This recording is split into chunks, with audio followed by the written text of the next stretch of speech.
الرحیم. محترم ناظرین السلام علیکم ورحمۃ اللہ. آپ تمام کا خیر مقدم کرتا ہوں اپنے پروگرام ایک موقع آپ اور آپ کے سوال.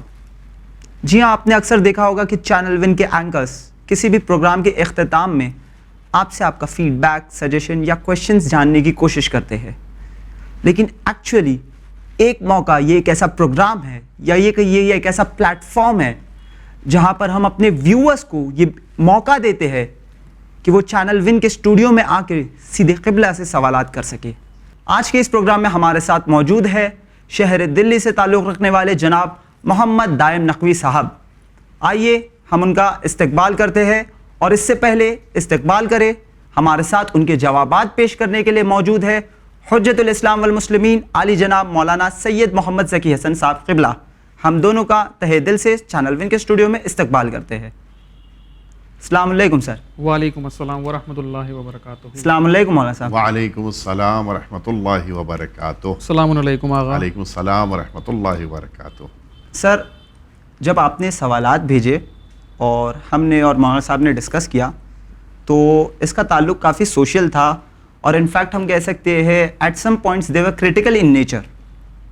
ہم چاہتے ہیں اس سے پہلے سوالوں کی بوچھار ہو جائے مولانا صاحب پہ، ہم چاہتے ہیں اپنے ویورز کے لیے آپ اپنا ایک مختصر سا تعارف کروا دیں. السلام علیکم ورحمۃ اللہ وبرکاتہ. تمام مومنین اکرام کی خدمت میں میرا نام محمد دائم نقوی ہے. میں دلی کا رہنے والا ہوں. تعلق جو ہے میرا وہ بکنالہ سادات ضلع سنبھل مراد آباد یو پی سے ہے، اور پیشے سے میں ایک میڈیکل لیب ٹیکنالوجسٹ ہوں، اور فی الحال ابھی جو میں پڑھائی کر رہا ہوں وہ سائیکالوجی کی کر رہا ہوں، اور ایز اے کاؤنسلر سائڈ میں پریکٹس بھی کر رہا ہوں. بہت سارے میرے ذہن میں سوالات تھے، بہت سارے ڈاؤٹس تھے، کنفیوژنس تھے، جو مجھے چینل ون نے ایک موقع دیا کہ میں ان کے اسٹوڈیو پر آؤں اور اپنے کنفیوژنس کو، اپنے ڈاؤٹس کو آغا کے سامنے رکھوں اور ان کو کلیئر کروں.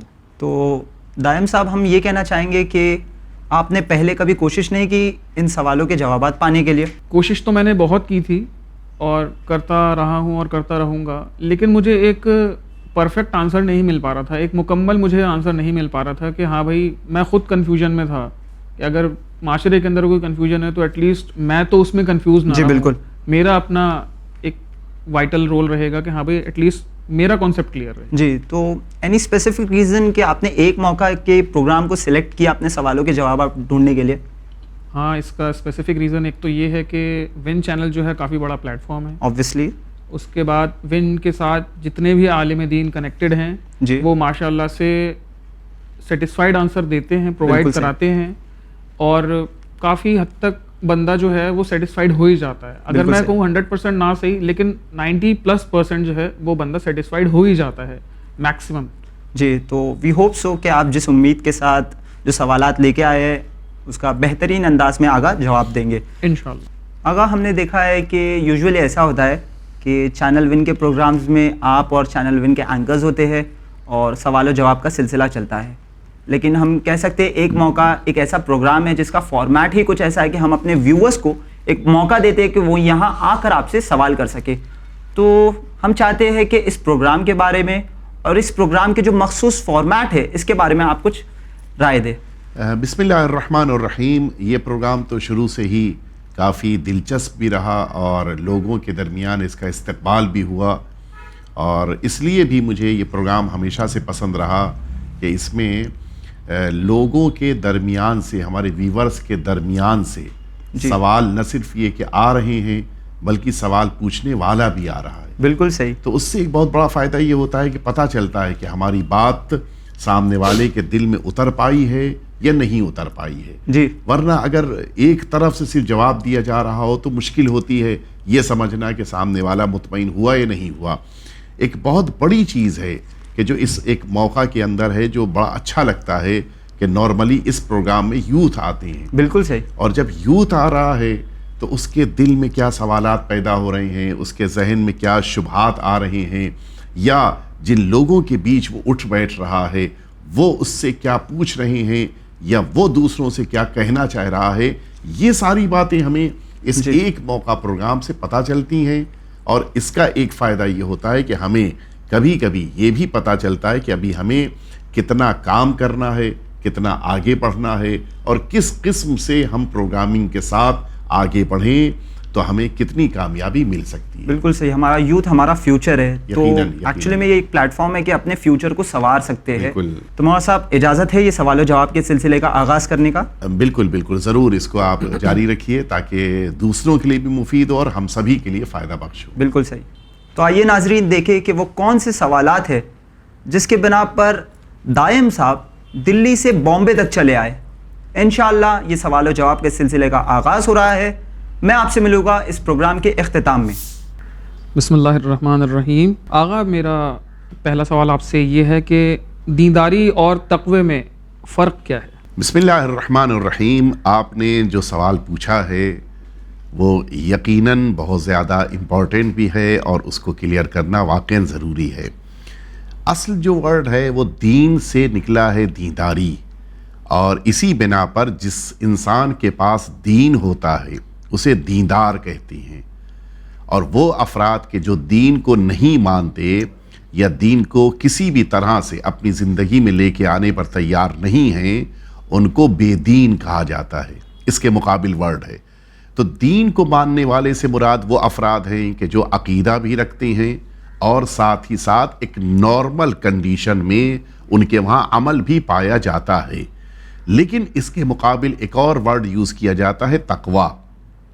یہ اس کا تقریباً سپرلیٹیو ڈگری ہے، یعنی وہ افراد کے جن کے پاس دین ہے، عقیدہ ہے، عمل ہے، وہ اپنے اس عمل کی دنیا میں جب زیادہ اپنے کو پیوریفائی کرنا چاہیں، زیادہ پاک صاف رکھنا چاہیں، تو ایسے افراد کو متقی کہا جاتا ہے، اور ان کے پاس جو یہ صفت، یہ جو خاصیت ہے، اس کو تقوی کہا جاتا ہے۔ اب یوں کہہ لیا جائے کہ اگر کوئی ایک ایسا انسان ہے کہ جو سمندر کے کنارے کھڑا ہے اور لہروں کو دیکھ رہا ہے، اس کے باوجود لہروں کی طرف نہیں جا رہا ہے، تو یہ ایک کامن انسان ہے کہ جس کے پاس لہروں کے بارے میں نالج ہے، ایکسپیرینس ہے۔ لیکن اگر کوئی ایک انسان ہے جو سمندر میں اتر جائے اور ان لہروں سے باقاعدہ لڑ کے سمندر کو پار کرنا چاہے، تو ایسے افراد کو بہادر سمجھا جائے گا کہ اس نے اتنی ہمت اور جرأت کی۔ ٹھیک یہی صورتحال اس انسان کی ہے کہ جس کے پاس تقوی ہے۔ اگر دنیا میں رہتے ہوئے وہ تمام برائیاں جو دنیا میں پائی جا رہی ہیں ان کو یہ چھوڑ رہا ہے، ان تمام چیزوں کو جن کو اللہ نے حرام کیا، ان تمام چیزوں کو کہ جن چیزوں کو اللہ نے لوگوں کے بیچ میں رہنے کے بعد بھی واجب قرار دیا، ان سب کو وہ فالو کرتا ہوا جب آگے بڑھ رہا ہے، تو یہ وہ بہادر انسان ہے جو تقوی والا انسان سمجھا جائے گا۔ اسی لیے اس کو متقی کہا جاتا ہے۔ تو یہ دو ورڈ الگ الگ ہیں۔ ہماری کمیونٹی میں ہوتا یہ ہے کہ ہم چونکہ ان دو ورڈز کو آپس میں ایک دوسرے سے الگ نہیں کرتے، لہٰذا کبھی کبھی ایسا ہوتا ہے کہ جو دیندار ہے اس کے لیے متقی لفظ یوز کر لیتے ہیں، یا متقی کو دیندار کہتے ہیں، جبکہ دونوں الگ الگ ہیں۔ وہ انسان کہ جو اچھی زندگی مذہب کے مطابق، دین کے مطابق، خدا کے کہے ہوئے کے مطابق گزارنا چاہے اور اپنے کو گناہوں سے، برائیوں سے، خرابیوں سے بچا لے جائے، ایسا انسان تقوی والا کہلاتا ہے۔ تو مولانا صاحب ہم اس کو مطلب دین کو ماڈرن زمانے کے اندر کس طریقے سے دیکھیں گے؟ اگر کوئی بھی شخص مطلب لوگوں نے اسٹیریوٹائپ بنا رکھا ہے دین کو کہ بھائی اپنے حد تک اپنے کمفرٹ زون میں ہم نے دین کو مان لیا، اگر میں اپنا بھی لوں کہ بھائی ٹھیک ہے مجھے یہ چیز اچھی لگ رہی ہے، ٹھیک ہے کوئی بات نہیں۔ اور آج کل تو جو دیکھا جا رہا ہے وہ یہ کہ بھائی دین اسٹیٹس، واٹس ایپ اسٹیٹس تک کا جو ہے بن کے رہ گیا ہے کہ بھائی ہم نے نعرے لگا لیے یا ہم نے صلوات بھی پڑھ لیا، کچھ بھی وہ سب وہاں تک ہے، منقبت پڑھ لی، لیکن جیسے شادیوں میں بھی ہم گھوم رہے ہیں، کہیں بھی گھوم رہے ہیں، تو وہاں پر وہ کردار نہیں نبھایا جا رہا جو ایک دین سے نسبت دے کے کہا جا سکتا ہے۔ دیکھیے ایک بات بالکل کلیئر کر دی جائے کہ دین اپنی پسند کا نام نہیں ہے، دین اس کی پسند کو اہمیت دینا ہے کہ جس نے ہمیں پیدا کیا، کیا اسے پسند ہے اس کے مطابق ہمارا زندگی گزارنا، اور کیا اسے نہیں پسند ہے اسے اپنی لائف میں اگنور کرنا، یہی اصل دین ہے۔ اور اتفاقاً جو اسلام ورڈ ہے اس کے معنی ہی یہی ہیں کہ خود کو اللہ کے لیے سرنڈر کر دینا، تسلیم ہو جانا. تو اب وہاں یہ مسئلہ ہی ختم ہو گیا کہ مجھے کیا پسند ہے، مجھے کیا پسند نہیں ہے. نارملی انسان یہی دیکھتا ہے کہ اپنی پسند کے مطابق دین کو لے لے اور اپنی جہاں پہ پسند نہیں ہے وہاں پر اس دین کو چھوڑ دے. دین آدھا لینا یہ دینداری نہیں کہلاتی. مکمل دین کو لینا ہی انسان کے لیے نجات کا سبب بنتا ہے. کسی بھی، حتیٰ آپ ایک اسکول میں بھی اپنے بچے کو ایڈمیشن دلائیں، اس بچے کے لیے اس اسکول کے رولز کو پوری طرح سے فالو کرنا پڑے گا. اس میں یہ آپشن نہیں ہے کہ 50% فالو کریں، 50% کو چھوڑ دیا. اگر ہم نے دین کو مانا ہے تو 100% ہمیں ماننا ہے. تبھی جا کر یہ بچہ جس طرح سے اس اسکول کے رولز کو فالو کرنے کی بنا پر کامیاب بچہ اس اسکول سے بن کے نکلے گا، اسی طرح سے یہ دین بھی ہے. اگر ہمیں کامیابی چاہیے، اگر ہمیں نجات چاہیے ہے، تو یہ نہیں ہو سکتا کہ ہمیں اتنے % پسند ہے اس کو ہم کو لے لینا ہے، اتنے % مجھے لائک نہیں ہے، پسند نہیں ہے، اسے چھوڑ دینا. یہ نہیں ہو سکتا. ایک بہت امپورٹنٹ چیز ہے کہ جس کو ہم اپنی لائف میں لے آئے ہیں، وہ چیز ہے دین ہم سے کبھی یہ نہیں چاہتا کہ تم دکھاوا کرو، دوسروں کو بتاؤ، جتاؤ. اور آج کی لائف میں یہ سب سے امپورٹنٹ چیز ہو چکی ہے کہ کتنا ہم نے اپنے کاموں کو سوشل میڈیا تک پہنچایا، جو بالکل دین کے خلاف جا رہا ہے. ہمیں جو کام اللہ کے لیے کرنا ہے اس کو ہمیں سوشل میڈیا سے بتا کر یا ان کے درمیان شو نہیں کرنا ہے، اور جو کام دنیا والوں کے لیے کرنا ہے تو پھر وہ کام دین کا نہیں رہ جائے گا. اس کا ہمیں خاص خیال رکھنا ہے. جو آج ہم سب سے بڑا چیلنج ہمارے سامنے وہ یہی ہے کہ ہم یہ بات سمجھائیں سب کو کہ دین دوسروں پہ جتانے کا نام نہیں ہے، دین خود کو کامیاب بنانے کا نام ہے. دین کے ذریعے سے مجھے نجات ملے گی، لہٰذا مجھے صحیح عمل کرنا ہے. نہ یہ کہ دوسروں کو بتانا، دوسروں کو جتانا، اور پھر بیچ میں ایک مسئلہ آئے گا کہ وہ انسان پھر اپنا کام کرنے کے بعد فخر کرنے لگے گا، اور پھر وہ اور مشکل پیدا ہوگی کہ اس کا کام ہی اس کے لیے ختم ہو جائے گا. جزاک اللہ مولانا صاحب. دوسرا سوال میرا یہ ہے کہ ہم مسلم کیوں ہیں؟ اس لیے کہ ہمارے والدین مسلمز ہیں، کہ ہماری تعلیم جو ہے وہ صرف اتنی بن چکی ہے کہ کیا کرنا ہے اور کیسے کرنا ہے. ہم اور ہماری جنریشن کے اندر کیا اور کیسے جو ہے نا یہ زیادہ بھرا ہوا ہے، کیوں نہیں ہے کہ مطلب وہ کیوں کریں. ہم جیسے نماز، قرآن میں کیوں پڑھوں، اس کا فائدہ کیا ہے؟ فار ایگزامپل اگر ہم کوئی بھی چیز کر رہے ہیں دنیا کے اندر، میں ایک 9 to 5 جاب کر رہا ہوں تو مہینے کے آخر میں مجھے جو ہے سیلری مل رہی ہے، بٹ نماز کا کوئی انسٹنٹ ہمیں چیز نہیں مل رہی.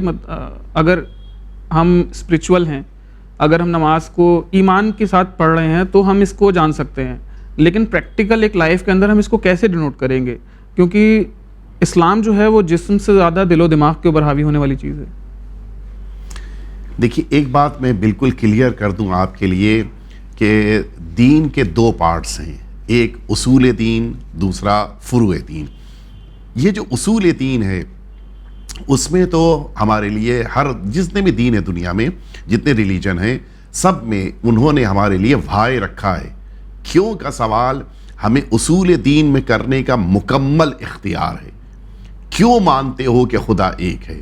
کیوں مانتے ہو کہ یہ کتاب اللہ کی ہے؟ کیوں مانتے ہو کہ خدا عادل ہے؟ کیوں مانتے ہو کہ قیامت آنے والی؟ یہ سارے سوال ہمارے لیے عقائد میں تو ہیں، لیکن جیسے ہی ہم دین کی آغوش میں آ گئے، مذہب کو فالو کرنے لگے، تو اب یہ وائے ہٹا لیا جاتا ہے. پھر وہاں پر یہ سوال نہیں ہے کہ کیوں، پھر وہاں یہ سوال ہے کہ جس کو مانا اس نے کہا تو ہمیں کرنا ہے. مثال کے طور پر ہم یہ تو تلاش کریں گے کہ خدا کیوں ایک ہے، ہم یہ تو ریزن تلاش کریں گے کہ خدا کا ہونا کیوں ضروری ہے، ہم یہ تو ضرور اس کے سبب ڈھونڈیں گے کہ ہم نے قرآن کو خدا کی کتاب مانا ہے تو کیوں مانا. لیکن اس کے بعد پھر مرحلہ جب عمل کا آئے گا، نماز کیوں پڑھتے ہیں، یہ کوشچن نہیں ہوگا، بلکہ یہ پوچھا جائے گا کہ اگر تم نے اپنے کریٹر کو مانا تو اس کے کہنے کے مطابق تم نے نماز کیوں نہیں پڑھی. پھر کوشچن کا انداز بدل جائے گا. ریزن کیا ہے؟ دیکھیں، جب کسی چیز کا ریزن پتہ چل جائے، مثال کے طور پر ایک بچہ اسکول میں ایڈمیشن لیتا ہے، اس کو یہ بات پتہ ہے کہ ہر 3-4 کلاس کے بعد ایک ریسس کا ٹائم جس کو انٹرول بھی کہا جاتا ہے وہ ٹائم آئے گا, اس کو تو ریزن نہیں پتا ہے, وہ تو بس یہ جانتا ہے کہ 4-5 یا 3-4 کلاسز کے بعد اس کو ریسس کا موقع دیا جائے گا, اس میں مثلا اس کو اپنا ٹفن کھا لینا ہے, اس کے ذریعے سے اس کو ایک نئی انرجی مل جائے گی. اس کو ریزن نہیں پتا ہے لیکن وہ اس کو فالو کر رہا ہے. فالو کرنے کے معنی یہ ہوتے ہیں کہ پھر وہ ریزن کی طرف نہیں جائے گا. کیوں؟ ریزن تب تک پوچھا جائے گا جب تک اسکول میں ایڈمیشن نہیں لیا, لیکن جیسے ہی ایڈمیشن لے لیا اس کے رولز, اس کے ریگولیشنز, اس میں پھر وائی کا سوال نہیں ہے. وہاں یہ بچہ نہیں پوچھ سکتا کہ سائنس کی کلاس پہلے کیوں ہے, میتھس کی کلاس بعد میں کیوں ہو رہی ہے. وہاں یہ سوال کرنے کے اس کو حق نہیں ہے کہ جغرافی کی کلاس ریسس کے بعد کیوں ہو رہی ہے, وہ اس سے پہلے کیوں نہیں ہو رہی. کیوں؟ یہ جو ایک سسٹم بنایا جاتا ہے وہ سسٹم ان لوگوں کا بنایا ہوا ہے جو اس کے ہائی لیول کے ہیں. اس بچے کے لیول والا نہیں سمجھ سکتا ہے کہ یہ ریزنز کیا ہیں اس کے. ٹھیک اسی طرح سے یہ دین جب ہمارے لیے قرار دیا گیا تو اس دین میں اگر ہم نے وائے کے ذریعے سے ریزن ڈھونڈ لیا اور اس ریزن کی بنا پر اس کام کو کرنا شروع کیا تو ہم ریزن کو مانتے ہوئے عمل کر رہے ہیں, ہم اپنے خالق, اپنے کریٹر کے کہنے کے مطابق عمل نہیں کر رہے ہیں. تو ریزن کو فالو کرنا اور ہوتا ہے, اپنے کریٹر کو فالو کرنا اور ہوتا ہے. لہٰذا دین چاہتا ہے کہ تم دین تک آنے کے لیے تو ریسرچ کرو, لیکن دین میں انٹر ہو جانے کے بعد پھر یہ سارے ریزنز کو خدا نے اپنے بندے کو نہیں بتایا ہے. یہ ایک فیکٹ ہے, سوائے معصومین کے کسی کو ان احکام کا ریزن نہیں پتا ہے. مغرب کی ہمیں 3 رکعت نماز پڑھنی, کیوں 3 رکعت کیوں؟ ہمیں صبح کی نماز مارننگ میں پڑھنی ہے, کیوں؟ ہمیں نہیں پتا ہے. اللہ نے یہ سارے ریزنز ہمیں نہیں بتائے تاکہ یہ بندہ خدا کی اطاعت, خدا کے حکم کے مطابق کرے. ریزن پتا ہوگا تو اطاعت تو کرے گا, لیکن وہ ریزن کی بنا پر اطاعت کرے گا. لہٰذا خداوند کریم نے جو سسٹم رکھا ہے اس سسٹم میں وہ سارے کام جو بندے کو انجام دینے ہیں ان سب کا ریزن اسے نہیں پتا ہوتا, لیکن جب رزلٹ سامنے آتا ہے تو پتا چلتا ہے کہ یہ ساری چیزیں کتنی اس کے لیے بینیفیشیل تھیں. میں ایک مثال دوں, آپ اسٹوڈیو میں بیٹھے ہیں, آپ نے اس اسٹوڈیو میں نہ جانے کتنی ایسی چیزیں دیکھیں کہ جن چیزوں کے بارے میں آپ پوچھ سکتے تھے کہ یہ کیوں, یہاں پر کیوں, اس جگہ پر کیوں رکھا گیا, اس کو ایسے رکھنا چاہیے تھا, یہ ہونا چاہیے تھا. وہ نہیں پوچھا. کیوں؟ اس لیے کہ جب آپ اندر انٹر ہو گئے تو آپ رزلٹ کی امید لے کے آگے بڑھ رہے ہیں. مجھے ایک اچھا رزلٹ چاہیے ہے, وہ اچھا رزلٹ ملنا چاہیے. اب یہ ساری چیزیں ان ایکسپرٹس کا کام ہے کہ جو اس میدان کے ہیں, وہ رول بنائیں گے, وہ ریگولیشن بنائیں گے. ہمارا اگر اس میدان میں میں اس میدان کا ایکسپرٹ نہیں ہوں تو میں اپنا ویو دوں یا اس کا ریزن پوچھوں تو نہ میرے لیے ریزن کلیئر کیا جا سکتا ہے, نہ میرے پوچھنے کا مجھ کو رائٹ دیا جائے گا. ہر انسان کا اپنا میدان ہے. اسی بنا پر عبادتوں کی دنیا میں اللہ نے بندے پر حکم دیا, لیکن اطاعت کے موقع پر یہ اجازت نہیں ہے کہ وہ ریزن تلاش کرے. البتہ کچھ چیزوں کے کچھ ریزنز ہیں کہ جو روایتوں میں بیان کیے گئے. مثال کے طور پہ روایتوں میں آیا کہ روزہ رکھنے سے انسان کو ہیلتھ ملتی ہے. یہ ایک ریزن ہے. ایکچول ریزن تو اللہ نے رکھا ہے کہ جو مکمل طور پہ نہیں بیان کیا گیا. تو بہت سے ایسے کام ہیں, مثلا نماز ہے. نماز کے لیے ہم کو اسلام نے بتایا, قرآن نے بتایا, اللہ نے بتایا کہ یہی نماز اس لیے رکھی گئی تاکہ انسانوں کو گناہوں سے, برائیوں سے بچایا جا سکے. اگر یہی ایک ریزن آپ دیکھیں تو پھر آپ یہ کہیں گے میرے پاس تو گناہ ہے ہی نہیں, میں نماز کیوں پڑھوں. یا دوسری طرف سے آپ دیکھیں گے کسی نے نماز پڑھی پھر گناہ کیا, کہا تو پھر فائدہ ہی نہیں آئے اس کو ملا نماز کا. اس کے معنی ہے کہ وہ جو ریزن بیان کیا گیا وہ سارے ریزنز کے بیچ میں ایک ریزن ہے. ایکچول ریزن کو اللہ نے اپنے پاس رکھا ہے. اسی لیے ہماری ذمہ داری ہے کہ جب تک اصول دین کی بات ہو ہم وہاں پر اپنے ویوز, اپنے نظریات, اپنے آرگومنٹس کو لے کے آئیں. لیکن جیسے ہی مذہب کی دنیا میں فروع دین یعنی عمل کا موقع آئے تو اس عمل کے موقع پر ہم کو وائے کی طرف نہیں جانا ہے, یہ دیکھنا ہے کہ میرے پروردگار نے کیا فرمایا, اس کے مطابق ہمیں عمل کرنا ہے. جزاک اللہ. تو میرا تیسرا سوال آغا آپ سے ہے کہ ہمارے یہاں ایک بہت بڑی پرابلم آ گئی ہے, وہ یہ کہ رشتوں کے درمیان کمپٹیشن اور گیپ بہت آ گیا ہے. اور اصل وجہ کیا ہے, اس کو کیسے دور کیا جائے معصومین کی زندگی کو مد نظر میں رکھتے ہوئے؟ دیکھیے, ایک تو فیکٹ ہے, آپ یوتھ ہیں اور یقیناً اس کو آپ اچھے سے محسوس کر سکتے ہیں کہ آج جو رشتے دور ہو رہے ہیں اس کا ایک بہت بڑا ریزن ہے انسانوں کے پاس ٹائم نہیں بچا. آپ کہیں گے ٹائم تو ہے, ابھی آپ نے کہا کہ 9 to 5 جاب ہے, اس کے بعد تو فری ہے. نہیں, وہ جو 9 to 5 تھا وہ تو پھر بھی اس کے پاس ٹائم تھا. جیسے ہی وہ 5 o'clock کو چھوٹا اپنے آفس سے, اب تو اور بزی ہو گیا. کیا ہوا؟ سوشل میڈیا نے انسان کو اتنا زیادہ بزی کر دیا ہے کہ وہ دور کے رشتے دار تو دور کے ہیں, جو کلوز ریلیٹیوز ہیں ان کو بھی وہ ٹائم نہیں دے پا رہا ہے. وہ اتنا زیادہ بزی ہو چکا ہے, اتنا زیادہ وہ دنیا سے دوستی کرنے پہ تیار ہے, لیکن جو اس کے گھر میں اس کا سگا بھائی موجود ہے اس کے ساتھ بیٹھ کر بات کرنے پہ تیار نہیں ہے. مجھے اچھا لگا, ہمارے 3 جاننے والے سگے بھائی کہیں سفر پہ گئے تھے.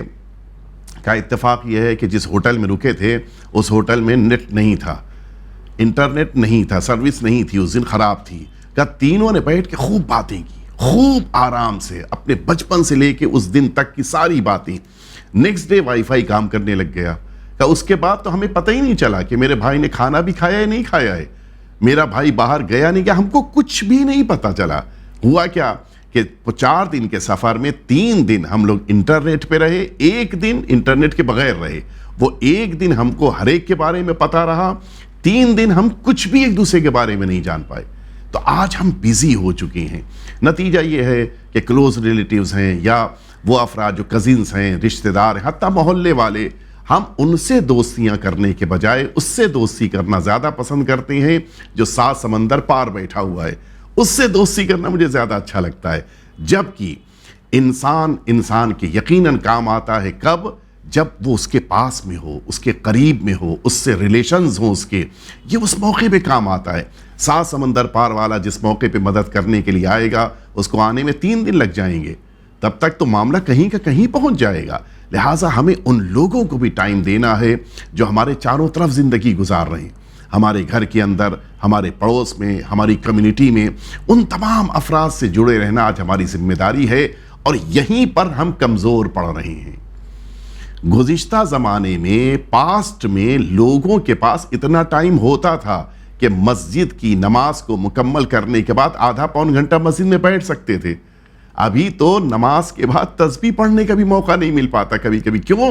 فون آ چکا ہے, کال آ چکی ہے, مجھ کو جانا ہے, امپورٹنٹ میٹنگ ہے. اچھا, میٹنگ میں بھی کیا ہونا ہے, اب وہ سارے کام ان کے سوشل میڈیا کے ذریعے سے نکالے جائیں گے اور اس کی رپورٹس نکالی جائے گی. وہ اتنا زیادہ انسان نے خود کو بزی کیا کہ اب وہ تعلقات کہ جن کو اللہ نے واجب قرار دیا تھا, ان تعلقات کی طرف سے انسان بے پرواہ ہو گیا ہے. جزاک اللہ, بہت خوب مولانا صاحب. تو میرا اگلا سوال یہ ہے کہ اولاد کے کیا حقوق ہیں اگر والدین اپنے بچوں کی باتوں کو توجہ نہیں دیں اور ایک ڈومیننس دکھائیں, اپنی بات کو لیتے ہوئے صحیح ٹھہرائیں, تو کیا ایسا کرنا صحیح ہے؟ مثلاً قرآن میں لفظ اف آیا ہے, والدین کو اف کہہ کر بھی نہیں پکارو. اس کے برعکس قرآن میں کیا معصومین کی کوئی حدیث نہیں ہے جو بچوں کے حقوق بیان کرتی ہو؟ کیونکہ والدین کا بچوں کو نہیں سمجھنا ان کی تربیت اور مینٹل ہیلتھ پر اس کا بہت زیادہ منفی اثر ڈالتا ہے. اتفاقاً میں عرض کروں آپ کی خدمت میں کہ قرآن مجید نے اولاد سے تو ایک ہی دفعہ کہا ہے کہ تم پر باپ کا کیا حق ہے, ماں کا کیا حق ہے. باپ سے 17 جگہ, ماں اور باپ سے 17 ٹائمز بتایا ہے کہ اولاد کا تم پر کیا حق ہے. 17 ٹائمز.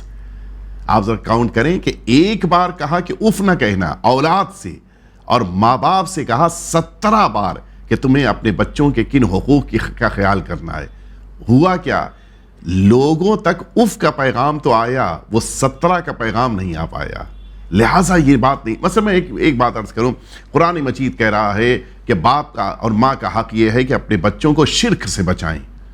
اللہ کا شرک بچے کے دل میں نہ آنے پائے, اللہ کی توحید کو دل میں اتاریں. یہ ماں باپ پر اولاد کا حق ہے, اس کو ذکر نہیں کیا گیا. اللہ نے 17 حق رکھے ہیں. جن میں ایک حق یہ ہے کہ بچوں کو کھیلنے کا موقع دیا جائے, بچوں کو آزاد اور کھلے ایٹماسفیئر میں فکر کرنے کا موقع دیا جائے. یہ قرآن مجید نے ان سارے حقوق کو بیان کیا ہے. ہم نے ان سارے حقوق کو نہیں سیکھا, نہیں پڑھا. نتیجہ یہ ہوا کہ ایک بات کو, چونکہ معمولاً اولاد کی طرف سے سرکشی زیادہ آتی تھی, لہٰذا اس کا ذکر زیادہ ہوا کہ دیکھو ماں باپ کے سامنے اف نہ کہنا, ورنہ بقیہ حقوق قرآن مجید نے بیان کیے ہیں اور ان پر بھی گفتگو ہونی چاہیے. آغا یہ کوشچن تھوڑا سا مطلب کمپلیکیٹڈ ہے. اس میں یہ ہے کہ جو ہمارے محترم عالم دین ہیں, جیسے ان کی طرف سے کافی زور دے کے کہا جاتا ہے کہ جیسے شادیاں آپ سادگی سے کریں, جلدی کریں, جیسے اولاد جوان ہو تو جلدی سے جلدی اپنے فرائض کو انجام دیں, دنیا کو نہیں اللہ کو, اور معصومین کی نگاہ میں جو چیز ہے اس کو امپریس کریں. لیکن میدان عمل میں جب ہم دیکھتے ہیں تو کوئی بھی عالم جیسے آگے نہیں آتا, تو جو غیر عالم ہے وہ تو معاشرے کے پریشر کو جھیل ہی نہیں پائے گا, وہ تو پہلے ہی بیک فائر کر لے گا. یعنی آپ کے کہنے کے مطابق دو چیزیں ضروری ہیں, ایک یہ کہ سادگی سے شادی ہو, دوسری بات یہ کہ یوتھ کی جلدی شادی ہو. یہ دو چیزیں ضروری ہیں. اتفاق یہ ہے کہ آج کے دور میں اگر کوئی سادگی سے شادی کر رہا ہے تو علماء ہی شادی کر رہے ہیں. سادگی سے مراد کیا ہے؟ سادگی سے مراد یہ کہ ایک نارمل لیول کا ایک آدمی جو اپنی سوسائٹی میں رہ رہا ہے وہ کس طرح سے ولیمہ مستحب ہے, وہ کس طرح سے ولیمہ کر رہا ہے, وہ جو نارمل لیول کے مطابق ولیمے کا انداز ہے وہ ہم نے بہت سے علماء کے وہاں دیکھا. حتیٰ آپ اگر ہمارے علماء کی تاریخ اٹھا کر دیکھیں, بہت سے ایسے علماء ہیں کہ جنہوں نے بالکل اچھا پیسہ بھی ہے ان کے پاس, بہت سے ایسے ہیں جو خاندانی پیسہ ہے, بہت سے ایسے ہیں جو زحمت کش محنت کش ہیں, پیسہ ہے, اس کے باوجود انہوں نے عام لیول کی شادیاں کی ہیں جو لوگوں کے لیے واقعی نمونہ عمل بنی ہیں. ایسا نہیں ہے, ہو سکتا ہے دنیا میں کوئی ایک دو کیس ایسا بھی ہو جو آپ کے مائنڈ میں ہو جس کی بنا پر یہ کوشچن آپ کے ذہن میں آیا, تو یہ ایک فیکٹ ہے. سیکنڈ تھنگ جو ہے بڑی امپورٹنٹ ہے, وہ آپ نے کہی کہ یوتھ کی شادیاں جلدی ہونی چاہیے. ہم خود اس کے لیے باقاعدہ کوشش کرتے ہیں, لوگوں سے بات کرتے ہیں, سمجھاتے ہیں, اور یہ ہونا بھی چاہیے. یہ مسئلہ صرف ایک شہر, ایک کمیونٹی یا مثلاً ایک خاندان کا نہیں ہے, یہ مسئلہ ایک ایسا ہے کہ جو سب جگہ پر ہے. کہیں پر تو عمریں بہت زیادہ آگے بڑھ جاتی ہیں اور اس میں پھر ماں باپ کی رسپانسبلٹی ہے. اس لیے کہ مثال کے طور پر اگر ہم نے اس گلاس میں رکھے ہوئے پانی کو سنبھال کے نہیں رکھا اور یہ پانی ہماری بے توجہی کی وجہ سے خراب ہوا تو میں ذمہ دار ہوں. اسی طرح سے اگر یوتھ کو ہم نے وقت کے اوپر ان کی زندگی گزارنے کے لیے موقع نہیں دیا اور وہ بھٹک گئے تو کون ذمہ دار ہے؟ ذمہ داری تو انہی کی ہے کہ جنہوں نے اس یوتھ کو دیر سے موقع دیا اپنی صحیح اور اچھی زندگی گزارنے کا. اسلام بھی کہہ رہا ہے اور بڑی تاکید اس میں ہے. اسلام کہتا ہے کہ جو وقت شادی کا اللہ نے رکھا ہے وہی ایکچوئل اور مناسب ہے, لیکن قانون کے مطابق جو ہمارا قانون کہہ رہا ہے اس کے مطابق اس ایج تک آتے آتے شادیاں طے ہو جائیں, اور جیسے ہی وہ ایج کراس ہو فوراً شادی ہو جانی چاہیے تاکہ ایک نئی زندگی. میں نے بعض قوموں کو دیکھا, بعض قوموں سے مراد جو ہماری کمیونٹی میں بعض علاقے ہیں ان میں دیکھا کہ مثلاً لڑکی ادھر 18 سال کی, لڑکا 21 سال کا, وہ شادیاں ہو رہی ہیں اور وہ اپنی ایک اچھی زندگی گزار رہے ہیں. تو لہٰذا ہمیں اس طرف بھی بڑھنے کی ضرورت ہے, ایک اویئرنیس لانے کی ضرورت ہے, لوگوں کے درمیان یہ بیداری لانے کی ضرورت ہے, اس کے فائدے بتانے کی ضرورت ہے. نقصانات خود بخود سامنے آئیں گے اور انسان ان نقصانات سے خود کو بچائے گا. جی آغا, اس میں ایک کوشچن اور بن جاتا ہے اگر ہم دیکھیں تو کہ جب شادی کی بات آئے گی تو معاشرہ یا سب سے پہلے والدین ہی اس بات کو اٹھاتے ہیں, جو کہ صحیح بھی ہے, کہ بھئی صاحب روزگار بھی ہو. کہ اگر صاحب روزگار نہیں ہے تو لڑکی والے کیا کہیں گے کہ بھئی, میں نے ایسے ایسے کمنٹس بھی سنے ہیں, آپ شاید تعجب کھائیں یا شاید آپ نے بھی سنے ہو کہ بھئی دین سے پیٹ نہیں بھرتا, بھئی پیسہ مطلب پیٹ بھرنے کے لیے تو پیسہ ہی ضروری ہے. اور میں نے کافی عالموں کو دیکھا ہے جو اس پہ زور سے بات کرتے ہیں کہ بھئی شادی کے لیے آپ صرف اور صرف یہ نہ دیکھیں. اور باقاعدہ میں نے کئی ویڈیوز میں بھی دیکھا ہے کہ خود قرآن کے اندر اللہ تعالیٰ ارشاد فرما رہا ہے کہ بھئی رزق کی ٹینشن آپ نہ لیں, وہ ہمارا کام ہے. آپ کا کام ہے کہ آپ عمل کریں. تو مولانا صاحب اس کو ہم کیسے ریلیٹ کریں؟ یہ بھی ایک چیز ہے جو ایک پریشر ڈال رہی ہے معاشرے کے اوپر کہ اگر روزگار نہیں ہے، کیونکہ کمپٹیشن بڑھ رہا ہے. دیکھیں یہ نہیں کہ وہ جو بھی ینگسٹر ہے، جو بھی لڑکا ہے، وہ کوشش میں تو اپنی پوری لگے ہوئے ہے، وہ ایک اسٹرگلنگ لائف اپنی جی رہا ہے، لیکن اس چیز کو معاشرہ نہیں سمجھ پا رہا. اگر آپ ایک گرل پوائنٹ آف ویو سے دیکھیں یا ایک لڑکی کا کوئی باپ ہے، وہ یہ نہیں سوچے گا کہ میں کسی بے روزگار کو اپنی بیٹی دے دوں. صحیح. تو اس کو ہم کیسے، اس میں بیداری کیسے لے کر آئیں، یا اس کا کیا ایکچوئل سولوشن ہم لا سکتے ہیں؟ یہ بتائیے کہ اگر میں آپ سے وعدہ کروں کہ آپ شادی کر لیجئے اور میں پر منتھ آپ کو 1 لاکھ روپیز دوں گا، یہ جو 1 لاکھ کا وعدہ کرنے کے بعد انسان مطمئن ہو رہا ہے اور پھر شادی کرنے جا رہا ہے، کیوں؟ اس ایک انسان کے وعدے پر، جس کا کیا بھروسہ کل کو اپنی زبان سے مکر سکتا ہے. ہو سکتا ہے کہ وہ 1 لاکھ کے بجائے 85,000 روپے دے دے، ہو سکتا ہے کچھ بھی نہ دے، ہو سکتا ہے نہیں. لیکن اگر اللہ وعدہ کر لے تو اللہ تو اپنے وعدے سے نہیں مکرے گا نا. اس کے وہاں تو یہ سوال ہی نہیں پیدا ہوتا کہ اماؤنٹ ختم ہو گیا، بینک بیلنس نہیں رہ گیا. یہ تو ہو ہی نہیں سکتا اللہ کے وہاں. خدا نے اپنے بندے سے وعدہ کیا ہے. جو آئے شریفہ ہر نکاح کے موقع پر ہر عالم دین سے لوگ سنتے ہیں، لیکن اس کے معنی کی توجہ نہیں ہے. قرآن مجید کیا کہہ رہا ہے؟ اعوذ باللہ من الشیطان الرجیم وَأَنْكِحُوا الْأَيَامَ مِنْكُمْ وَالصَّالِحِينَ مِنْ عِبَادِكُمْ وَإِمَائِكُمْ إِنْ يَكُونُوا فُقَرَاءَ يُغْنِهِمُ اللَّهُ مِنْ فَضْلِهِ وَاللَّهُ وَاسِعٌ عَلِيمٌ. شادیاں کراؤ. اس کے بعد کا جملہ کہ اگر فقیر ہوں گے تو اللہ اپنے فضل سے انہیں بے نیاز بنا دے گا. خدا وسعت دینے والا اور خدا علم رکھنے والا ہے. یہ اللہ کا وعدہ ہے اور یہ فیکٹ ہے کہ انسان کو جس موقع پہ پروردگار عالم یہ اپنی فیملی لائف اسٹارٹ کرتا ہے، اللہ رزق کا انتظام کرتا ہے. یہ ایک بات. دوسری بات، یہ جو آپ نے بات کہی، پیرنٹس کو، اسپیشلی بچی کے ڈیڈی ماں باپ کو اس بات کا ایک احساس ہوتا ہے کہ ہم اپنی بیٹی کی شادی وہاں پر کریں کہ جہاں کے اوپر وہ اپنے پیروں پہ کھڑا ہو. اس میں کہیں نہ کہیں اس بات کا ضرور احساس ہوتا ہے کہ ہماری بچی جائے تو اپنے شوہر کے خرچے پر زندگی گزارے، جبکہ ایسا ضروری نہیں ہے. میں آپ کو بتاؤں، بہت سے ایسے گھرانے ہیں کہ جن گھرانوں میں ایک بیٹا اور ایک بیٹی ہے، اور اسی طرح سے سامنے والے کے وہاں بھی ایک بیٹا اور ایک بیٹی ہے. اگر اس گھر کی بیٹی رخصت ہو کے دوسرے گھر اور اس گھر کی بیٹی رخصت ہو کے اس گھر آ گئی تو فیملی ممبر تو پہلے بھی 4 تھے، ابھی بھی 4 ہی ہیں. کیا فرق پڑا؟ جو خرچہ کل تک تھا وہی خرچہ تو آج بھی ہو رہا ہے. کیا فرق پڑا؟ یہ جو ہمارے ذہنوں میں ایک تھنکنگ ہے کہ ہر بچی اپنے ہسبینڈ کی کمائی اور اپنے ہسبینڈ کے پیسے کے ذریعے زندگی اچھی گزارے، اس میں ذرا سا ہم لوگ اس کو سنبھال نہیں پائے. ایک اور سولوشن یہ جو میں نے پہلے سولوشن دیا ہے، یہ آیت اللہ مشکینی حافظ رحمۃ اللہ علیہ نے اپنی زندگی میں خطبہ جمعہ میں اس بات کو پیش کیا تھا. چونکہ بعض کمیونٹیز میں شادیاں دیر سے 35 سال 37 سال میں شادیاں کیوں ہو رہی ہیں؟ جوان اپنے پیروں پہ کھڑا ہو جائے تب شادی ہو. اچھا 15 سے 35 کے درمیان 20 سال تک وہ اگر اپنی فیملی لائف کو سیٹل نہیں کر پایا، نتیجے میں جو برائیاں سوسائٹی میں آئی اس کا کون ذمہ دار؟ لہٰذا یہ ایک سولوشن انہوں نے دیا. دوسرا سولوشن انہوں نے بہت اچھا دیا. انہوں نے کہا کہ کیا ضروری ہے کہ شادی کے بعد بچی رخصت ہو کے اپنے شوہری کے گھر آئے؟ یہ کون سی شرط ہے؟ شادی کے بعد عین ممکن ہے کہ 1 سال 2 سال تک ایک لڑکا اپنی جاب تلاش کرتا رہے، محنت کرے، مشقت کرے. جب وہ اسٹیبلش ہو جائے یا مثلا اپنے پیروں پہ کھڑا ہو جائے تب وہ رخصت کر کے لے کے آئے. ایک جگہ شادی ہو جانے کے بعد خود بخود ذہنی طور پر یہ جوان بہت سی برائیوں سے بچ جاتا ہے.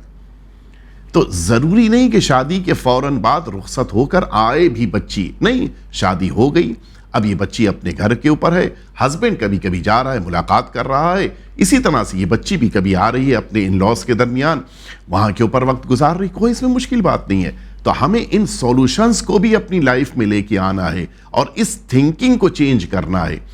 دیکھیے، ہر شخص کو پروردگار عالم نے کچھ نہ کچھ گٹس دیے ہیں، وہ ان کو ٹائم پہ یوز نہیں کر پا رہا ہے. وہیں پر ساری مشکل آ رہی ہے. وہ یہ سوچ رہا ہے کہ میں جاب کروں گا تو مثلا 5 ڈیجٹ کی ہی جاب کروں گا. یہ ایک مشکل چیز ہے. وہ 4 ڈیجٹ پہ آنے کو تیار نہیں ہے.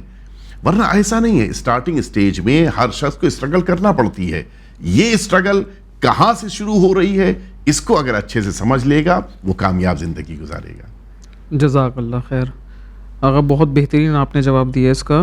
میرا اگلا سوال، کیا ہر مسلمان یا ہر شیعہ حق پر ہے لوگوں کی دل آزاری کر کے، یتیموں اور بیواؤں کا مال غصب کر کے، حرام روزی کما کر، اور خود کو حق پر بتاتے ہیں کہ معصومین بالخصوص ولایت امام علی علیہ السلام کو اپنی شیلڈ بنا لیتے ہیں، تو ایسے انسان کا کیا انجام رہے گا؟ معصومین کی شفاعت نصیب ہوگی؟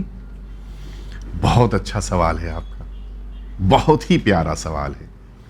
میں آپ کی خدمت میں عرض کروں، دیکھیے ایک فیکٹ ہے، انسان کے عقیدے کا صحیح ہونا اور ہے کہ جس کی بنا پر نجات ہے، اور انسان کی گردن پر لوگوں کے حقوق کا ہونا اور ہے کہ جس کو حقوق الناس کہتے ہیں۔ یہ دو لفظیں میں نے کیوں استعمال کی؟ دیکھیے بالکل اس میں کوئی شک نہیں کہ جس عقیدے کو، جس فیت کو لے کر آگے بڑھ رہا ہے انسان، یہ 100% صحیح ہے، اس میں کوئی ڈاؤٹ نہیں، 100% صحیح ہے، اور یہی نجات کا اس کے لیے ذریعہ ہے، اس میں کوئی ڈاؤٹ نہیں۔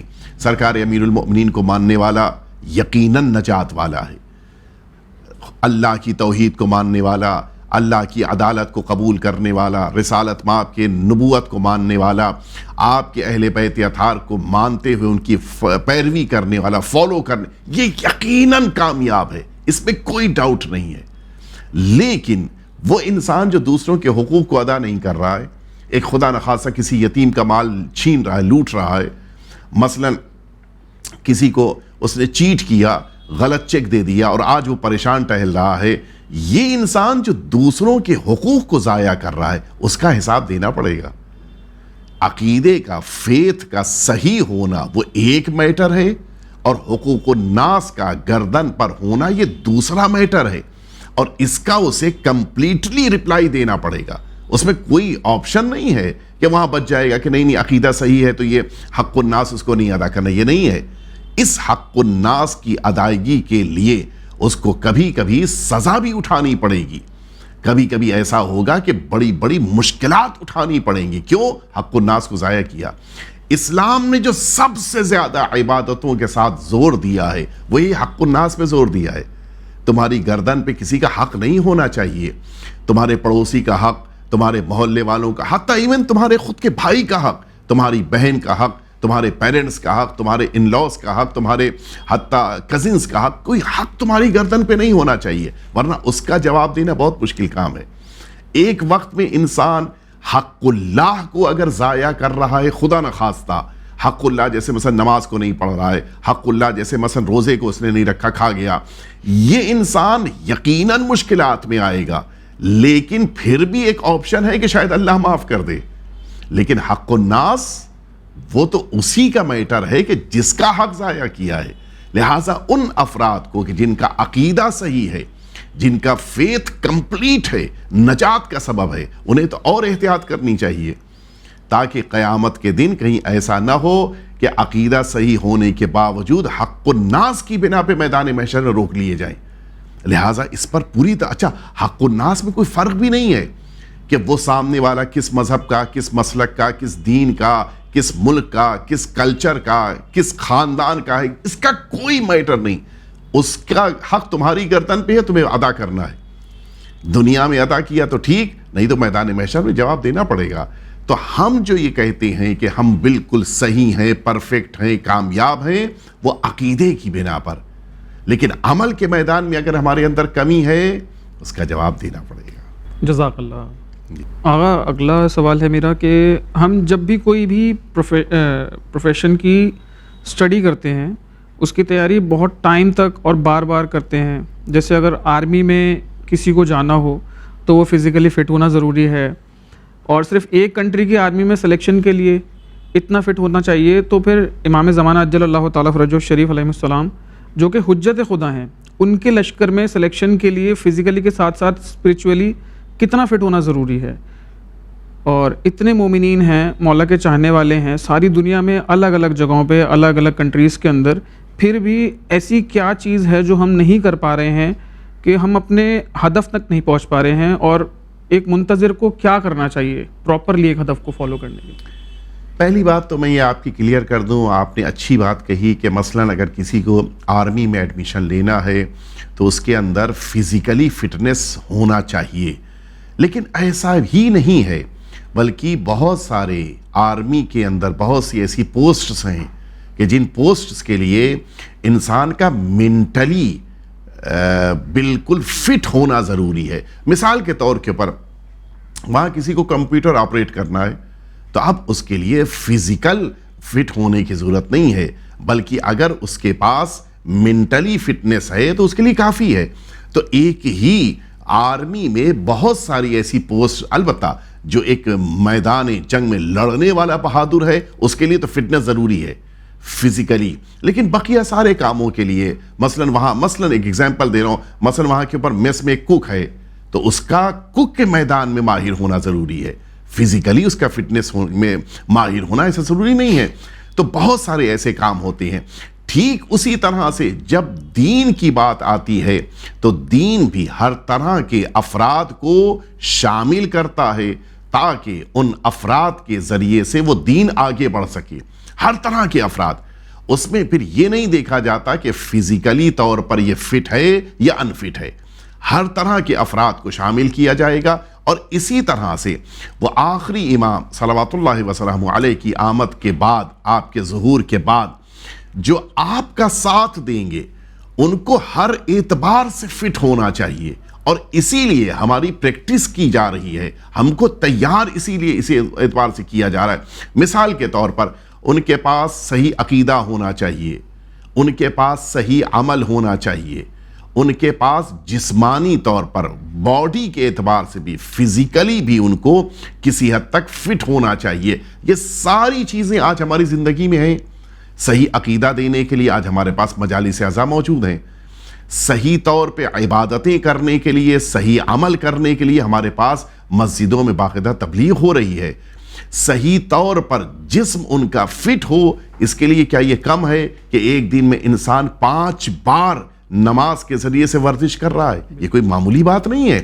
یہ ساری تیاری انسان اسی لیے کر رہا ہے تاکہ اللہ کی طرف سے اگر کوئی ذمہ داری اس کے کاندھے پر آئے اس کو اچھے سے انجام دے سکے۔ آغا میرا آخری سوال ہے یہ، ہماری قوم میں بہت سے لوگ ہیں وہ خمس و زکوٰۃ ادا نہیں کرتے، لیکن لوگوں کی مالی امداد کرتے ہیں اور دل کھول کر کرتے ہیں، اور ایسے بھی کہا جاتا ہے ان کی طرف سے کہ بھئی ہم جو ہے وہ موجودہ کوئی بھی گورنمنٹ ہے اس کو ٹیکس پے کر رہے ہیں، اور خمس دینے کا کیا فائدہ ہے؟ یہ تو عالم دین جو ہیں وہی اپنے پاس رکھ لیتے ہیں، اس کو آگے فارورڈ نہیں کرتے، ایسے الزامات بھی لگائے جاتے ہیں، میں نے خوب سنا ہے یہ چیز۔ تو ایسے افراد کے لیے کیا کہا جا سکتا ہے؟ کیا یہ گمراہ ہیں، یا مطلب مجھے تو ایسا لگتا ہے کہ اویئرنیس نہیں ہے، اویئرنیس کی بہت کمی ہے، لیکن خمس کو کہاں تک دیکھا جائے پھر اس سلسلے میں؟ دیکھیے، اس بات کو میں آپ کے لیے کلیئر کر دوں کہ بعض ایسے ڈاؤٹس ہیں انسان کے ذہن میں کہ جس کی بنا پر یہ انسان خمس کو یا زکوٰۃ کو اہمیت نہیں دیتا۔ انہی ڈاؤٹس میں سے یہ ایک ڈاؤٹ ہے جو آپ کی طرف سے، البتہ یہ 2 ہیں کہ جن کو یہاں کے اوپر آپ نے ایک ساتھ بیان کیا، یہ 2 ڈاؤٹس ہیں۔ ایک ڈاؤٹ تو یہ ہے کہ جب میں گورنمنٹ کو ٹیکس پے کر رہا ہوں تو اب مجھے خمس دینے کی کیا ضرورت؟ سیکنڈ، یہ ڈاؤٹ ذہن میں آتا ہے کہ ہم نے جس کو ذریعہ بنایا کہ یہ خمس مستحق تک پہنچا دے، اس نے اس کو روک لیا، نہیں پہنچایا۔ تیسرا بھی ایک اور ڈاؤٹ تھا کہ جو پیدا ہو رہا ہے، کہ جو آپ کے سوال سے پیدا ہوا، کہ لوگ یہ سوچتے ہیں کہ میں تو چیریٹی کر رہا ہوں، میں تو لوگوں کے ساتھ بہت سارے اچھے کام کر رہا ہوں، مجھے اب خمس دینے کی کیا ضرورت ہے؟ یہ تینوں کو میں کلیئر کر دوں۔ سب سے پہلی بات تو یہ کہ اگر انسان یہ سوچتا ہے کہ میں چیریٹیز کر رہا ہوں، اب مجھے خمس دینے کی کیا ضرورت ہے، تو خمس ایسا نہیں ہے کہ سال میں ہر موقع پر آپ کو دینا ہے۔ سال کے اینڈ میں جو آپ نے تاریخ مقرر کی ہے، اس تاریخ پر آپ کو اب اپنے بچے ہوئے مال پر خمس دینا ہے، سارے مال پر نہیں۔ جو آپ نے چیریٹیز کی تو اور ثواب ملا۔ اسی لیے اسلام کی نگاہ میں اگر کوئی خمس پیئر ہے، کوئی خمس دینے والا ہے، اس انسان نے اگر کوئی چیریٹی کی ہے تو اس کا ثواب بھی زیادہ ہے، اس لیے کہ اس نے چیریٹی بھی کیا اور خمس بھی دیا۔ جیسے مثال کے طور پہ ایک انسان ہے کہ جو نماز واجب پڑھ رہا ہے اور مستحبی نماز بھی پڑھ رہا ہے، تو مستحبی نماز شب اس نے پڑھ لی, مستحبی نماز شب کا بہت ثواب ہے. لیکن کب؟ جب واجب نماز کو پڑھ کر وہ اس کو پڑھ رہا ہے. توجہ ہے. اسی طرح سے یہاں بھی ہے, اگر کوئی انسان خمس دے رہا ہے اور پھر خمس دینے سے پہلے اس نے چیریٹی کیا, یا خمس دینے کے بعد اس نے چیریٹی کیا, غریبوں کا خیال, یتیموں کا خیال, بیوہ کا خیال, مستحقین کا خیال, اس کا ثواب کہیں زیادہ ہے.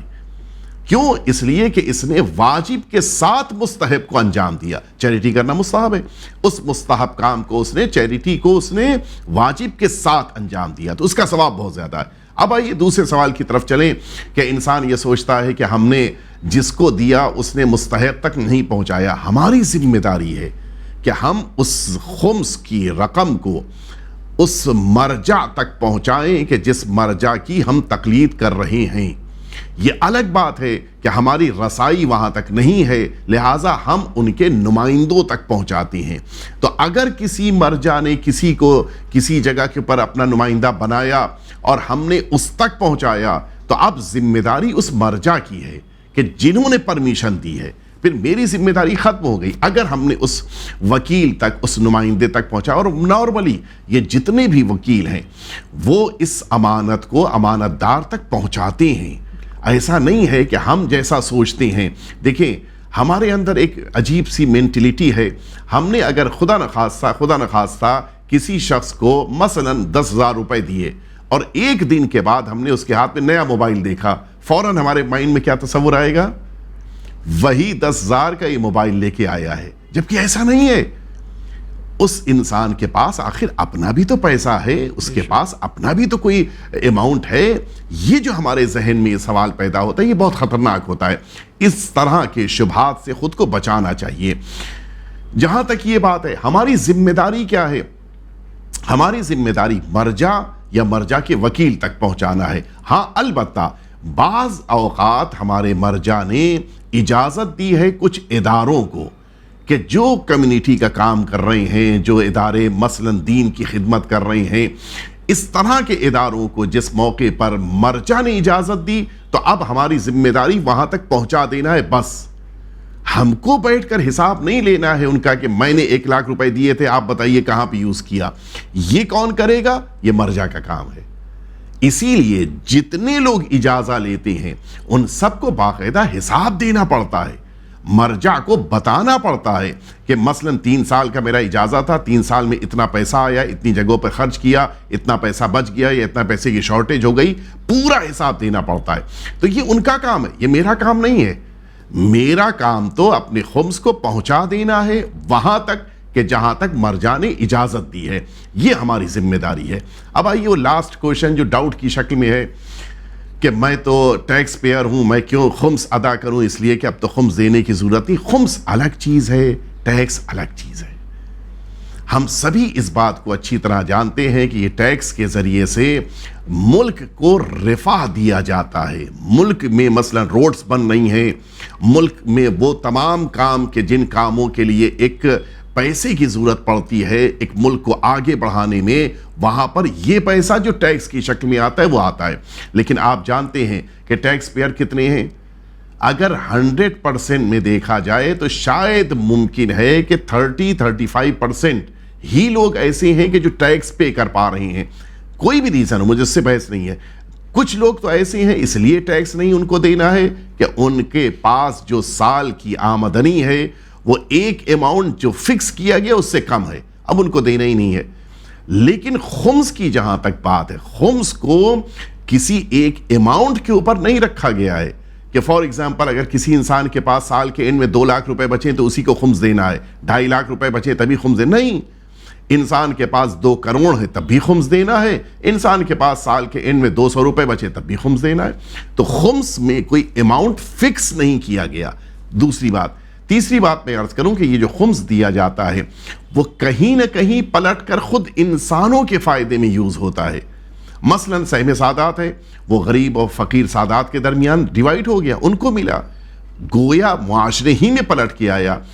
دوسرا فائدہ جو سہم امام کا ہوتا ہے, وہ سہم امام کہاں یوز ہوتا ہے؟ وہ سارے قوم کے کمیونٹی کے کاموں میں یوز ہوتا ہے کہیں ہاسپٹل بن رہا ہے, کہیں بیماروں پہ خرچ ہو رہا ہے, کہیں بیوہ پہ خرچ ہو رہا ہے, کہیں کسی یتیم کی تعلیم پہ پیسہ خرچ ہو رہا ہے, کہیں کسی جگہ کے اوپر کوئی بڑے علاج میں پیسے کی ضرورت ہے وہاں پر یہ خرچ ہو رہا ہے, حتیٰ اسکولز کھولے جا رہے ہیں اس پیسے کے ذریعے سے, حتیٰ ہاسپٹلز کھولے جا رہے ہیں اس پیسے کے ذریعے سے.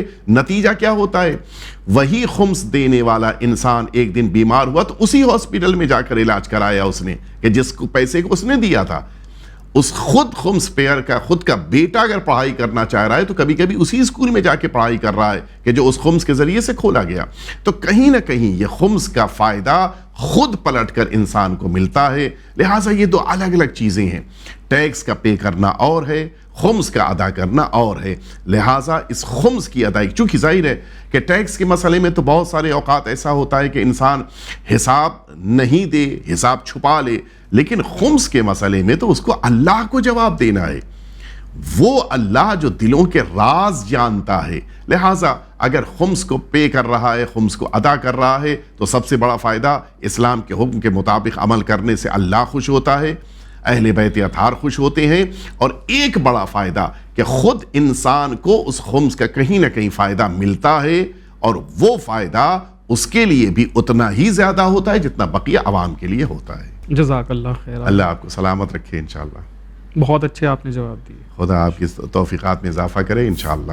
تو آئے ناظرین دیکھیں کہ کس طرح سے جناب دائم نقوی نے عالی جناب سے سوالات کیے اور بہت ہی بہترین انداز میں انہوں نے اس کے جوابات پیش کرے. آئے ہم ایک بار دونوں سے گفتگو کر لیں کہ ان کا ایکسپیرینس کیسا رہا. دائم صاحب, ہم نے دیکھا کہ آپ کے جو سوالات تھے کافی کریٹیکل ان نیچر تھے, اور جیسا کہ آپ نے بتایا کہ آپ 9 to 5 ایک ورکنگ پروفیشنل ہو, تو along with the job itself, اور ہم یہ کہہ سکتے ہیں فیملی پریشرز, فیملی ٹائمنگس کے علاوہ آپ نے کیا سوچ کر ان سوالوں کو تیار کیا؟ اس میں سے بہت سارے سوال جو ہیں وہ میں نے معاشرے سے ہی کلیکٹ کرے ہیں. مطلب میں نے آبزرویشن, سیلف آبزرویشن جو میں نے دیکھی دوسروں کے اندر, جو میرے دینی بھائی ہیں, یا کچھ ایسے چیزیں ہیں جو معاشرے کے اندر پیدا ہونے لگی ہیں, چاہے وہ دین کی نہیں بھی ہوں, دین سے علاوہ بھی ہوں, لیکن اس کا تعلق جو ہے وہ کہیں نہ کہیں کنیکٹ جو ہے وہ دین سے ہو رہا ہے. As obvious. جی, آفس میں ہو گیا, معاشرے میں ہو گیا, کہیں کوئی محفل ہو رہی ہے, کوئی اوکیزن ہے, کوئی فنکشن ہے, فیملی فنکشن, کوئی بھی چیز ایسی دیکھ لی, تو اس چیز کے اندر میں خود تھوڑا سا کنفیوز ہو گیا کہ بھائی جیسے ایک پراپرلی ایک کوئی بھی کسی ایک سبجیکٹ کا ٹیچر ہے. جی. اب اگر میں کسی میتھس کے ٹیچر کے پاس جو ہے وہ کسی لینگویج کا کوشچن پوچھنے جاؤں تو آبویسلی سی بات ہے وہ مجھے اس کا آنسر نہیں دے پائے گا. جی. بالکل اسی طریقے سے کہ اگر میں کسی ایسے انسان سے پوچھنے جاؤں اپنا آنسر جو پہلے سے خود ہی کنفیوزڈ ہے, جی, تو وہ مجھے کوئی اس کے اندر سے نکالے گا نہیں, مجھے اس دلدل میں پھنسا دے گا. جی. تو باقاعدہ میں یہ چاہ رہا تھا کہ ہاں بھائی ایک جیسے چینل ون کے ذریعے سے عالم دین پرووائڈ ہو جاتے ہیں, چینل ون کراتا ہے, تو مجھے کافی مدد ملے گی چینل ون کے ذریعے سے. جی, اور یہ ہماری زندگی کا بھی رویہ ہے کہ اگر ہم کسی مشکل میں پھنس جاتے ہیں تو اس اسپیسیفک فیلڈ کے ایکسپرٹ کی جانب ہم رجوع کرتے ہیں. تو اگر آپ کا کچھ سوالات تھے تو آپ نے اس فیلڈ کے ایکسپرٹ کی جانب رجوع کیا, اور بالکل آپ صحیح پلیٹ فارم پر آئے ہو. اور میں پوچھنا چاہتا ہوں, آپ کو سیٹسفیکشن ملی ہے ان کے جوابات سے؟ جی, مجھے بہت زیادہ سیٹسفیکشن ملی ہے. سب سے اچھی بات تو مجھے آغا کی یہ لگی کہ آغا نے مجھے بالکل بھی انکمفرٹیبل نہیں ہونے دیا. بالکل صحیح. میں ایک دم کمفرٹیبل ہو کے میں نے جو بھی کوشچن پوچھے ہیں وہ پوچھے ہیں. مطلب بالکل مجھے ایسا نہیں لگا کہ آغا کو تھوڑا سا اگر ان کو کوئی سوال اچھا نہیں لگ رہا یا وہ کمفرٹیبل نہیں ہے تو وہ مجھے ڈسکمفرٹ میں ڈال. جی بالکل. انہوں نے بہت بخوبی سے, بہت کلین ہو کے انہوں نے آنسر دیے ہیں. اکثر دیکھا جاتا ہے کہ ینگر جنریشن اور اولڈر جنریشن کے پیچھے گیپ ملتا ہے, آپ کو محسوس ہوا ہے اس گیپ؟ بالکل بھی نہیں ہوا. جی, بہت بہت شکریہ آپ کا اس پروگرام میں آنے کے لیے.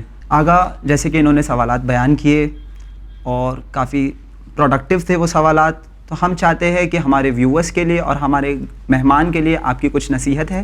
میں یہ بات بڑے اطمینان سے کہہ سکتا ہوں کہ یہ پروگرام, یہ ایک موقع, یہ میرے لیے تو کئی دفعہ کا موقع ہے. جی. اور میں شروع سے اس پروگرام سے جڑا رہا, لیکن آج جو سوالات ہمارے دہلی سے آنے والے مہمان نے پوچھے وہ سوال واقعاً اچھے تھے. بالکل صحیح. یعنی اس اعتبار سے کہ وہ باتیں جو ہمارے معاشرے میں لوگوں کے ذہنوں میں پیدا ہو رہی ہیں ان کو لا کر یہاں پیش کرنا اور ان کے جواب کو لے کر جا کر ان تک پہنچانا, یہ ایک بہت اچھا طریقہ تو ہے ہی ہے, ساتھ میں سوالات بڑے اچھے سسٹمیٹک ڈھنگ سے اس کو مرتب کر کے پیش کیا گیا، اور اس کے لیے واقعاً مبارکباد کے مستحق ہیں ہمارے دہلی سے آنے والے مہمان۔ پروردگار عالم ان کی توفیقات میں مزید اضافہ فرمائے، اور ان کے جیسے بقیہ جوانوں کو بھی پروردگار عالم یہ موقع فراہم کرے کہ وہ آئیں اور اپنے سوالات کے ذریعے سے اپنے ہی نہیں بلکہ معاشرے میں پیدا ہونے والے ڈاؤٹس کو دور کر سکیں۔ جی الہ آمین، الہ آمین۔ تو ناظرین، امید کرتے ہیں آپ کو یہ پروگرام پسند آیا ہوا ہوگا، اور آخر میں ہم یہی کہنا چاہتے ہیں کہ اگر آپ کے من میں کوئی سوالات ہے تو اسے پیش کرنے کے لیے ہچکچائیں نہ، گھبرائیں نہ، یا یہ کہہ سکتے ہیں بڑا افسوس کا ماحول ہے کہ سوسائٹی میں اسٹگما بن چکا ہے کہ اگر کوئی سوالات کرتا ہے تو اسے مجبوراً دبا دیا جاتا ہے۔ چینل ون کی ٹیم چاہتی ہے کہ آپ بے جھجک ہو کر ہمیں سوالات بھیجیں۔ انشاءاللہ آپ سوالات بھیج سکتے ہیں ہمیں winislam@gmail.com پر، اور آپ کو بھی ایک موقع حاصل ہو سکتا ہے۔ اسی امید کے ساتھ ہم لیتے ہیں آپ سے الوداع، مگر جڑے رہیے چینل ون کے ساتھ۔ پیغام انسانیت، شکریہ۔